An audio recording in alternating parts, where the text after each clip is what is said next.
पेशावर से कराची आने वाली अबामा एक्सप्रेस की 3 बोगियां पटरी से उतर गईं। हादसा रहिंग्यार खान में पेश आया। डाउन ट्रैक आमदोरफ्त के लिए बंद। बहरा अरब और खलीज बंगाल से मरतूब हवाएं मुल्क के बालाई इलाकों में दाखिल। आज से बालाई और साहिली इलाकों में बारिश मुतवक्के। 4 जुलाई तक सिलसिला जारी रहने का इम्कान। बलोचिस्तान के मुख्तलिफ इलाकों और ज़ेर सिंध में भी बादल बरसेंगे। बलोचिस्तान के पहाड़ी इलाकों के नदी नालों में तोग़यानी का खतरा।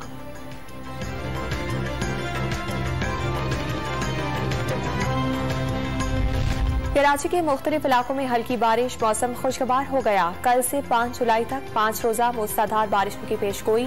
PDMA ने अर्बन फ्लडिंग के साथ कमजोर इमारतों के लिए खतरे की घंटी बजा दी। 3 से 5 जुलाई तक माहीगीरों को समंदर में ना जाने की हिदायत।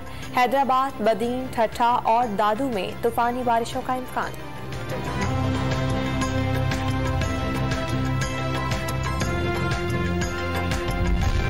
वज़ीर तवानाई सिंध ने के इलेक्ट्रिक के खिलाफ एहतजाज को जायज करार दे दिया। के इलेक्ट्रिक के अफसरान को किबला दुरुस्त करने और अवाम को फौरी रिलीफ देने की हिदायत। हुकूमती हिदायत के बावजूद बदतरीन लोड शेडिंग जारी।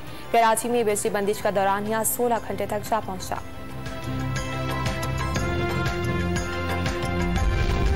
मुल्क भर में कोरोना वायरस ने मजीद 2 अफराद की जान निगल दी। 24 घंटे के दौरान 641 नए मरीज रिपोर्ट। मुस्बत केसेस की शरह 3.41% रही।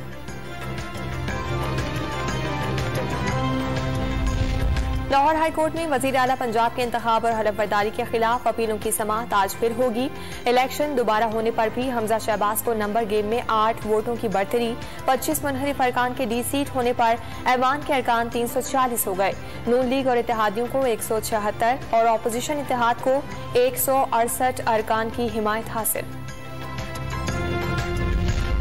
वज़ीर आज़म शहबाज शरीफ से कम्युनिस्ट पार्टी चीन के डायरेक्टर कमीशन खारजा उमूर की वफ्द की हमरा मुलाकात। 2 तरफा ताल्लुकात समेत बाहमी दिलचस्पी के उमूर पर गुफ्तगू। दोस्त मुल्क के वफ्द ने वज़ीर खारजा बिलावल भुट्टो जरदारी और army chief general Qamar Javed Bajwa से अलहदा मुलाकातें की। और सऊदी अरब में ईद उल अज़हा 9 जुलाई बरोज हफ्ते को होगी। मनासिक हज की अदायगी का आगाज 7 जुलाई से होगा।